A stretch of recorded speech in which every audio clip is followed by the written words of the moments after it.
It can only go downhill from here.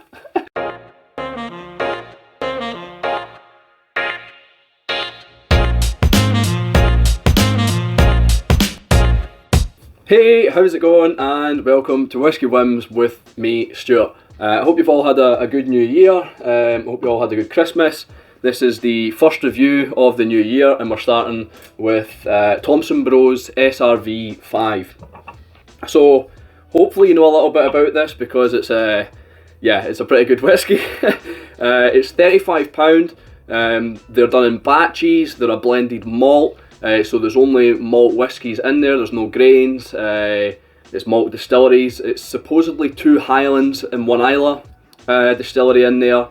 It's a Solera Vat as well, which is basically, the only way I'd describe it is it's basically a big cask. So it's a 1200 litre, 1200 litre cask, that's it there on the artwork, and they put the blended malt in there to kind of mature for a while until they decide that it's ready, and then they draw it out and they will dilute it with water to 48.5% ABV. The dilution process is obviously quite slow, quite gradual, so that they don't ruin the texture, the oiliness or anything like that of the whiskey, interrupt any of the fatty acids or whatever. Another thing to note as well with the Solera system is it's never fully drained. So if I use I'll get a picture up. I'll show you a picture of the Solera Vat, but we've got the one on the bottle for showing as well, for example. So on this bottle here, if I'm pointing right, you've got the first kind of I don't know what it'd be, rund maybe. I don't know if you can see that. So there is where they would have the actual drain off point. That's to completely drain it. If they wanted to, and then up on the second run about here in the middle, like I said, I'll put a picture up, they've got the filling point. So when they fill it, a lot of the liquid remains in the bottom of the Solera Vat. I think it's roughly about 450 litres, so this helps with consistency as well as building on a foundation for the next batch. So there will be variations in the batch that kind of level that foundation, trying to offer a little bit of consistency, but over time that will age as it's basically just a big cask, and that will change the batches further down the line. Whether you'll be able to tell the difference between batch 1, 2, 3 and 4, I highly doubt it, but this is batch, forgot to mention, this is batch 2, so yeah, it'll be interesting to see if you can experience any variations in the batches, but I'm not sure how well your nose and your palate would have to be in order to actually experience that. So yeah, it's bottled, £35, pretty cheap. It's got an 8-year-old age statement on there. It's non-chill filtered, no added colouring, and we'll get right down to the nose, palate and the finish. We'll see if it's get my coin here, see if it focuses, a Whisky Win or a Whisky Bin. So nose straight away, I'm getting like a snowball kind of melon, that white melon. It's quite fruity on the nose. For sure a waxiness. Probably everybody's commented on this when they've reviewed it or when they taste it, is this waxy element. It's reminiscent of Clenleash or Dalyuen, their kind of texture, their kind of waxy element. There's beef pastrami, I feel. Wait. Pastrami on rye.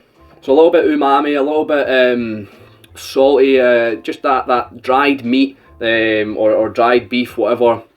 I don't even know if beef pastrami is actually dried. I think you can get it dried and I think you can get it fresh, but it's more a dried beef pastrami. So you've got the beef, you've got it seasoned with like nice herbs and that, and seasoned with salt and pepper.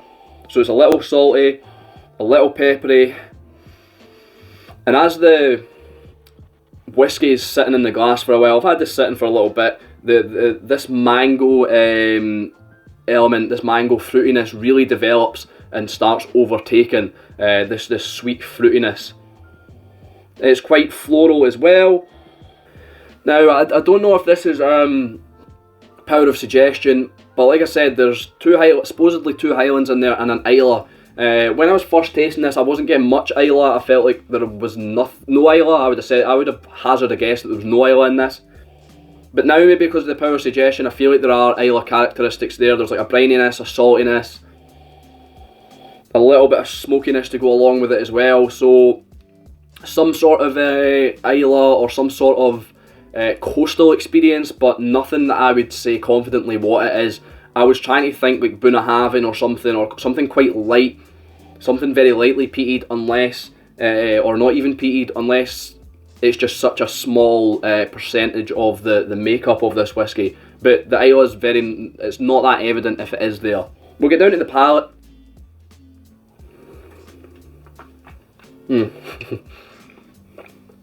God, it clings to the mouth. Once again, a waxiness, waxed lemons that definitely reminds me of like Clynleash or Dal Ewan, that waxy fruitiness. There's gentle, very gentle waves of oak wood. You're getting the kind of Solera, the wood, the cask influence. It's definitely there. There's Kit Kat biscuit, those kind of chocolate wafer biscuits. There's more mango fruitiness. That kind of, I don't know if mango is tropical fruit, exotic fruit, but that kind of fruitiness that you're getting there. There's milk chocolate as well, probably just to go with the Kit Kat. But I want to put it in its own little. I want to mention it on its own because it's quite evident there, other than just Kit Kat. But there's definitely Kit Kat there.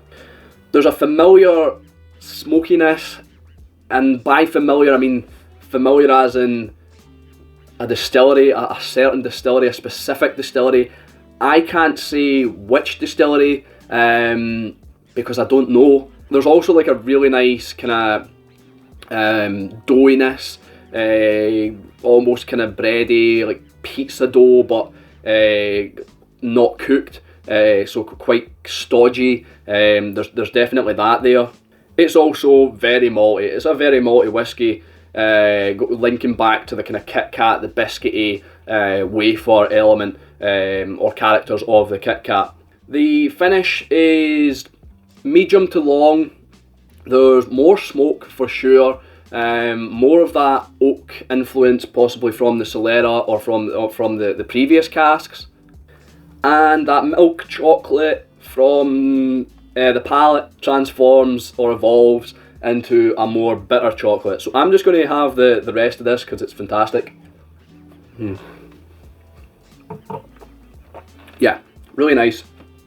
So if you're new here, where the fuck have you been? How I rate my whiskey is I like to keep it simple, and I think this is quite a simple process, is I rate it on 3 factors, and that is, would I buy it again, do I think it's worth it, and would I recommend it?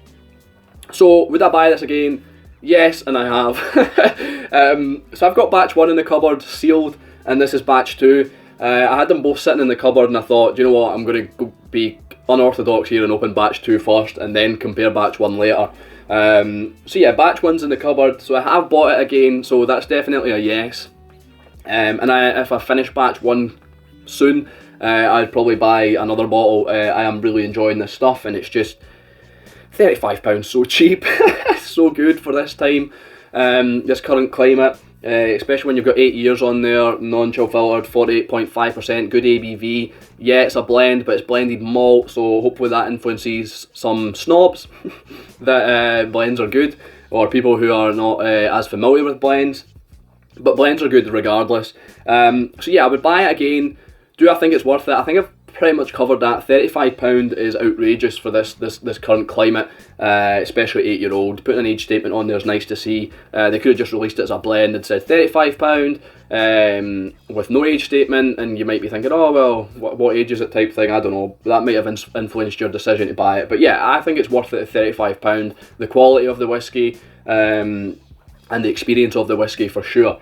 Would I recommend it? Yeah, it's 3 out of 3. I'd recommend trying this. I know some people haven't clicked with it, but I feel sometimes it's, for me, like Dal Ewan and maybe not Clynleash, but sometimes Clynleash, I feel like these whiskies can be quite hard for some people with certain palates to get into. The waxiness and the kind of freshness really overpowers them. But yeah, I think this is great. If it is Dalyun or Clean Leash, I'd be pretty satisfied with that, because I feel like it is got one of them in there. I don't know if I've got anything else to say. It's a whiskey. If I get the coin round, it's a Whisky Win for sure. Yeah, that's the first review of the year. Off to a great start. It can only go downhill from here. So yeah, thanks for watching. I've been Stuart. This has been Whisky Whims. I'll see you later.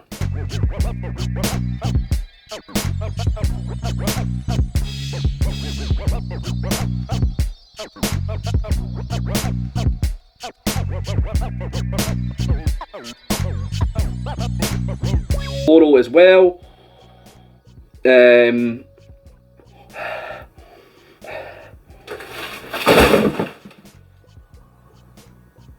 Well, that there goes that. I had a for Christmas decoration a wreath hanging up, just so that I knew where it was stored in the garage, and it's just fell down. So